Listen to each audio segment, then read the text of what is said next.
Hello, Klaus here. Sorry for the backdrop. It's for a project I'm doing sometime next week, I hope.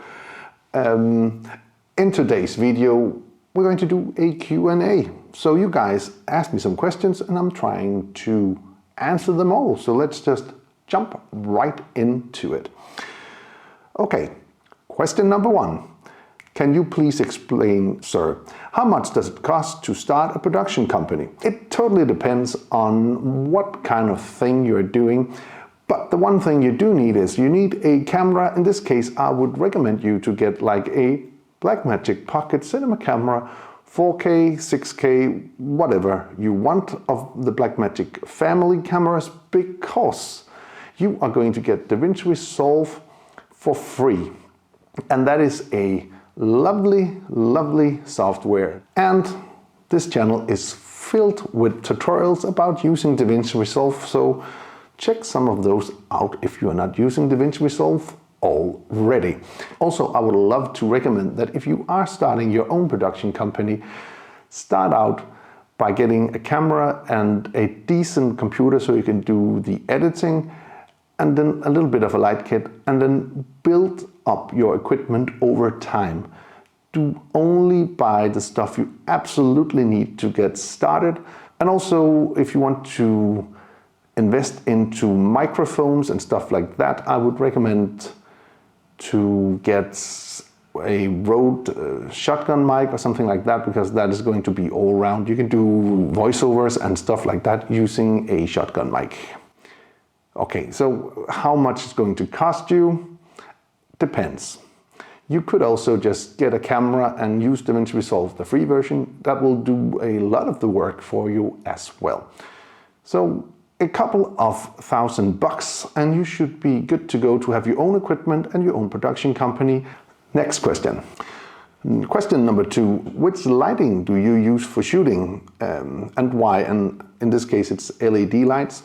And for a shot like I'm doing right here, I'm only using one light, and I'm using the Pixel C100. I did do a video about that, so if you're interested in knowing more about that, you can take a look down in the description below. It is a super nice light, and the main reason I got that light was I actually wanted to have an Aputure 120D, but they were pretty expensive, and a light like this were less than half.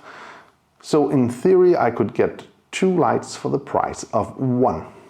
I do know now that Aputure has done the Araman, what is that, Araman D100 or whatever, and they're around $200 and they're supposed to be very good as well. Also for this light, it's just a softbox, and that's all I'm doing for this scene here.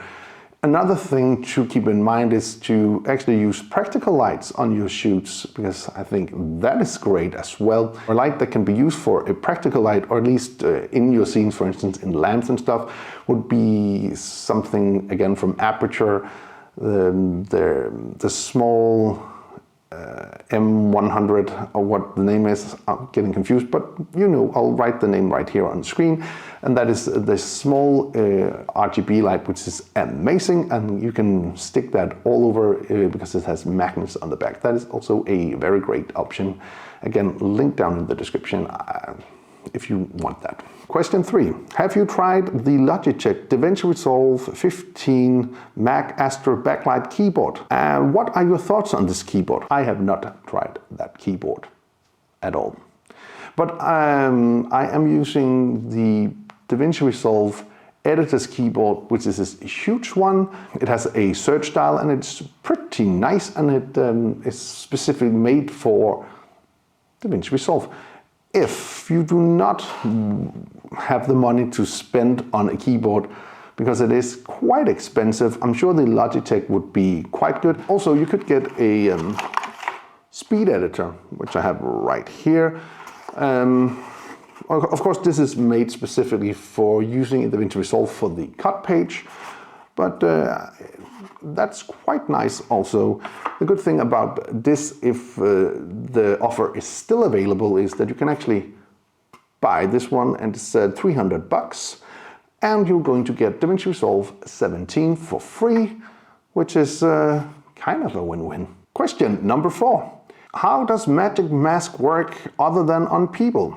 Can it mask moving cars or animals? Yes, it can, but you have to trick the Magic Mask a bit. I just tested this out on some footage of a horse, and if you go into the features and kind of trick it so it think it's skin and stuff like that, you can actually track in a horse, or I would believe it would work the same way with a car.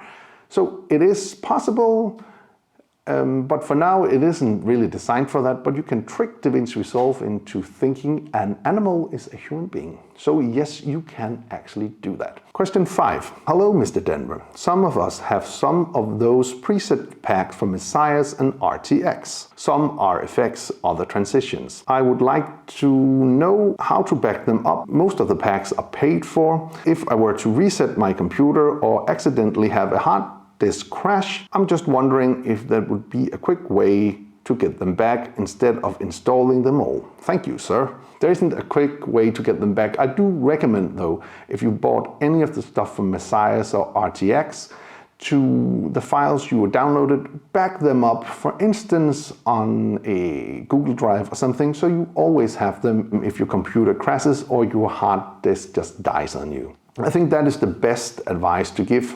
Back them up, but there is no other way to install them if you have to reset your system than actually installing them, and that's why I hate reinstalling computers. It's just a waste of great time, but sometimes you just have to do that. Sorry for interrupting the video. I just quickly want to tell you that memberships are now available on this YouTube channel. If you want some great perks and some exclusive content, please consider to join the community. That's all for now. Back to the video. Question number 6. Hello, I want to know more about you and your work. I saw some pictures of you from the past. That was interesting on the channel, so I want to have a little story about your life as a filmmaker. Thank you. Alrighty, my life as a filmmaker in a short form. So originally I am actually an educated actor, and I did do acting for quite some years. But something happened during that time. There was a period in my acting life where there were no parts, so some friends of mine, which were filmmakers, kind of decided to do our own film and write some interesting parts you wanted to act in, and we did do that. And we did do a couple of features that way and some shorts. During that process, I just fell in love with filmmaking more than acting. So I switched from being in front of the camera to being behind the camera, even though I am pretty much in front of the camera now on YouTube, but a little different. So that's basically how this all started. Started to do movies with friends, and it turned into a life as a filmmaker where I do lots of different stuff. Music videos and documentaries and different stuff, and of course I do all my YouTube stuff because I think I have some knowledge that could be useful to others, and that's the main reason why I also do the YouTube stuff. Hope that was answer enough. Let's go to the next question. Question number 7. Hi Klaus, easy audio mixing for fast shoots like interviews in Resolve. Okay, you have a couple of options right there. If you want to do audio mixing and your audio is quite good, I would recommend you to use Alex Audio Butler. I did do a video about Alex Audio Butler, and I'll link that up right here. And Alex Audio Butler is pretty awesome way of leveling your shots. So doing, for instance, leveling the interview. Maybe you have sound effects, maybe you have some B-roll and some music, and it does a pretty good job of doing those mixing of those sounds pretty fast, and it is really a time saver if you have quick turnarounds. However, if your audio is not that great, I would actually recommend you to use Acrosonus. I did do a review about Acrosonus. You can have a look at that right here. Also, there will be some links down in the description below giving you some kind of a discount, I do believe, and it is a super nice way of making your audio sound better. It's a very simple system where you have the tool and it's a knob you can turn on and off, and it can change a lot of things. Background noise, changing the voice level, removing hisses and all these crazy things that can be in audio, and it does a very good job at that. So that is my second to-go-to method. The last method is simply just to try to do it in Fairlight, but that is sometimes more time consuming than using these audio plugins I just talked about. Question number 8. I like the car sound. How do you make it? Very useful for several purposes. Okay, so this comment were from one of my YouTube short videos I did, just talking to the camera, and I did that inside of my car, and the way I actually did that sound was in Fairlight, and I just did a super basic compressor and EQ, and then I had stereo fixer because it was recorded on a phone and the left and right channel were not at the right level. And that's more or less all I did for making that sound. So pretty simple, pretty basic, nothing out of the extraordinary. Question number 9. Do you have a Blackmagic hardware solution? I mean, for the color page. Okay, so when I am doing color grading, I am actually using Blackmagic Davinci Resolve micro panel, this one, and this is great.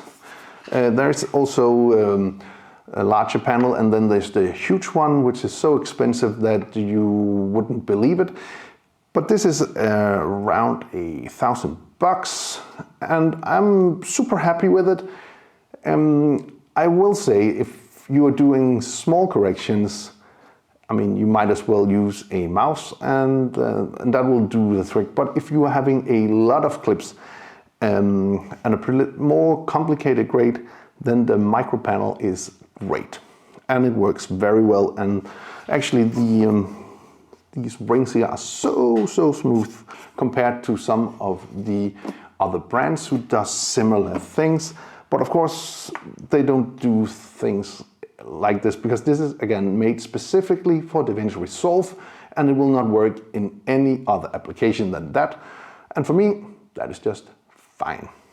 Okay, so that's it for this first ever Q&A I have done on this channel. Perhaps I'll do another one in the future with some more great questions. But again, thank you so much for actually coming with the questions, so I had something to talk about, which is pretty useful during a Q&A. Anyway, I do hope you found this video useful. If you did, please hit that subscribe button, give the video a like, share it with your friends if you think it would help them out, and if you want to be notified every time there's a new video on this channel, please hit that bell icon down in the corner. Until next time, keep filming, keep learning, and keep sharing.